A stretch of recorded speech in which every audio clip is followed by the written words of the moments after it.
ओम श्री गणेशाय नमः। राधे राधे मेरे प्यारे भाइयों बहनों माताओं व बंधुओं, शिव महापुराण की कथा को फागुन मास में रोजाना सुनने मात्र से भगवान शिव की कृपा आप पर बरसने लगेगी। बोलो शिव शंकर भोलेनाथ की जय हो। ब्रह्मा जी कहते हैं मुने, उधर सती ने आश्विन मास की अष्टमी तिथि को उपवास करके भक्ति भाव से सर्वेश्वर शिव का पूजन किया। इस प्रकार नंदा व्रत पूरा होने पर नौमी तिथि के दिन ध्यान मगन हुई सती को भगवान शिव ने प्रत्यक्ष दर्शन दिया। उनका शिव विग्रह सर्वांग सुंदर गौर वर्ण का था। उनके 5 मुख थे। उनके मुख में 3-3 नेत्र थे। भाल देश में चंद्रमा शोभा दे रहा था। उनका चित्त प्रसन्न था और कंठ में नील चिन्ह दृष्टि गोचर होता था। उनके 4 भुजाएं थी।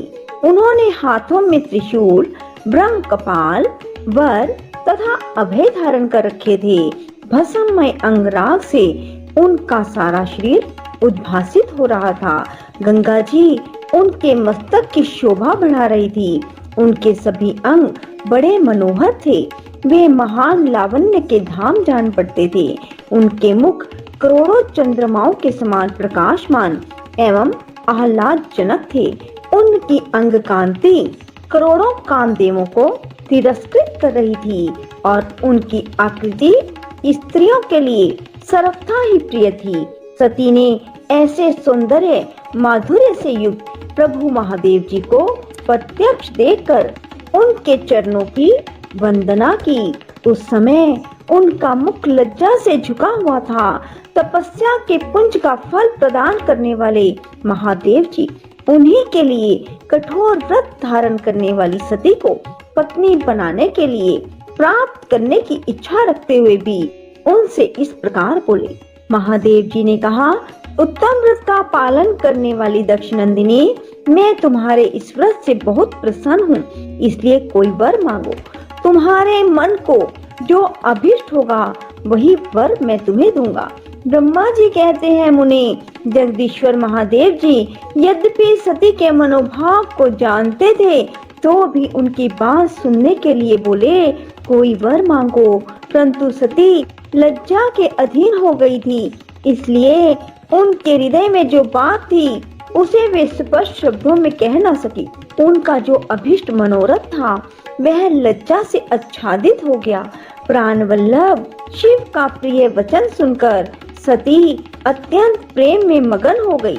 इस बात को जानकर भक्त वत्सल भगवान शंकर बड़े प्रसन्न हुए और शीघ्रता पूर्वक बारंबार कहने लगे, वर मांगो, वर मांगो। सत्पुरुषों के आश्रयभूत अंतर्यामी शंभु सती की भक्ति के वशीभूत हो गए थे। तब सती ने अपनी लज्जा को रोककर महादेव जी से कहा, वर देने वाले प्रभु, मुझे मेरी इच्छा के अनुसार ऐसा वर दीजिए जो टल ना सके। भक्त वत्सल भगवान शंकर ने देखा सती अपनी बात पूरी नहीं कह पा रही, तब वे स्वयं ही उनसे बोले, देवी तुम मेरी भार्या हो जाओ। अपने अभिष्ट फल को प्रकट करने वाले उनके इस वचन को सुनकर आनंद मगन हुई सती चुपचाप खड़ी रह गई, क्योंकि वे मनोवांछित वर पा चुकी थी। फिर दक्ष कन्या प्रसन्न हो दोनों हाथ जोड़ मस्तक झुका भक्त वत्सल शिव से बारंबार कहने लगी। सती बोली, देव आदि देव महादेव प्रभो जगतपते, आप मेरे पिता को कहकर वैवाहिक विधि से मेरा पानी ग्रहण करें। ब्रह्मा जी कहते हैं, नारद, सती की यह बात सुनकर भक्त वत्सल महेश्वर ने प्रेम से उनकी ओर देखकर कहा, प्रिय ऐसा ही होगा।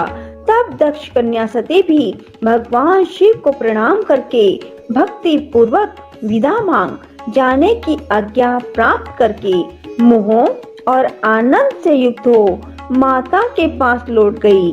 इधर भगवान शिव भी हिमालय पर अपने आश्रम में प्रवेश करके दक्ष कन्या सती के वियोग से कुछ कष्ट का अनुभव करते हुए उन्हीं का चिंतन करने लगे। देव ऋषि फिर मन को एकाग्र करके लौकिक गति का आश्रय ले भगवान शंकर ने मन ही मन स्मरण किया।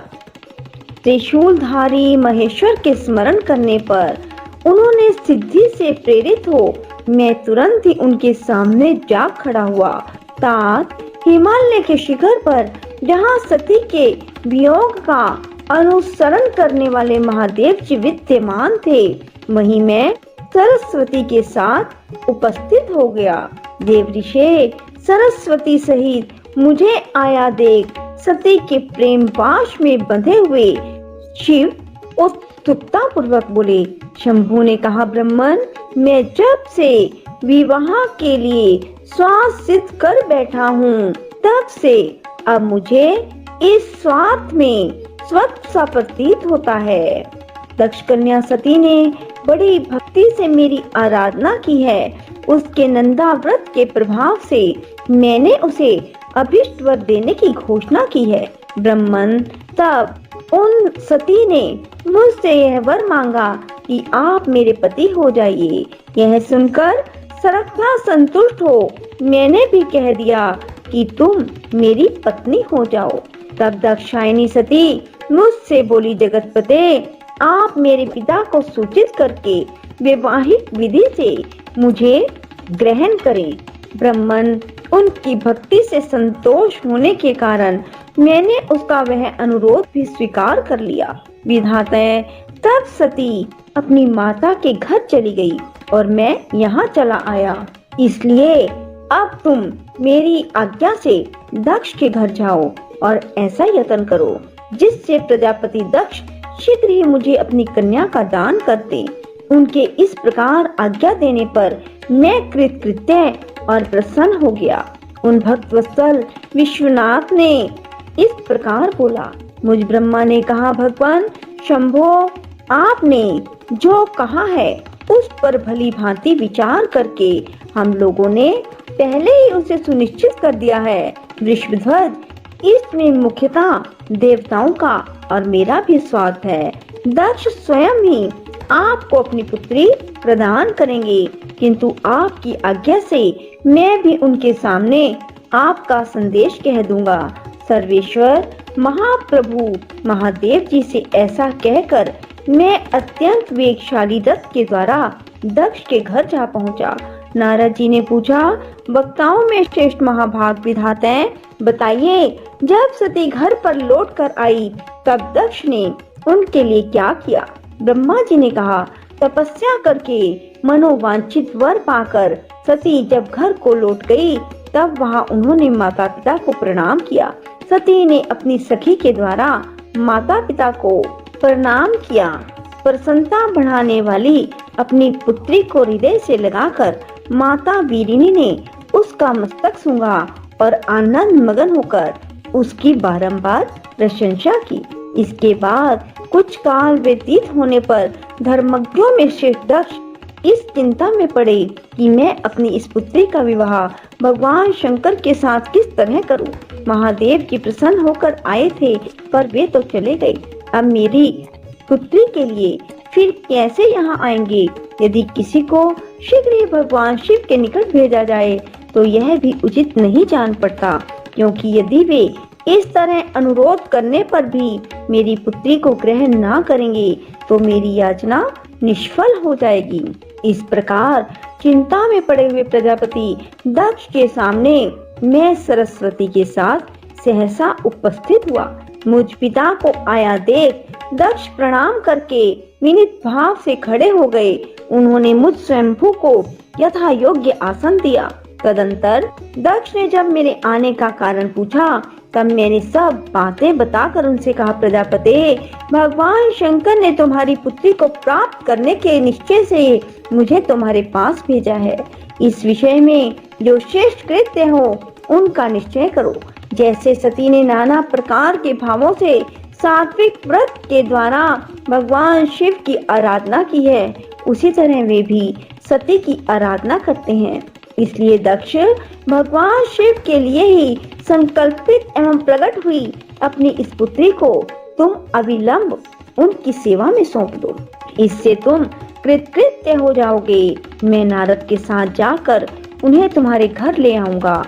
फिर तुम उन्हीं के लिए उत्पन्न हुई अपनी यह पुत्री उनके हाथ में दे दो।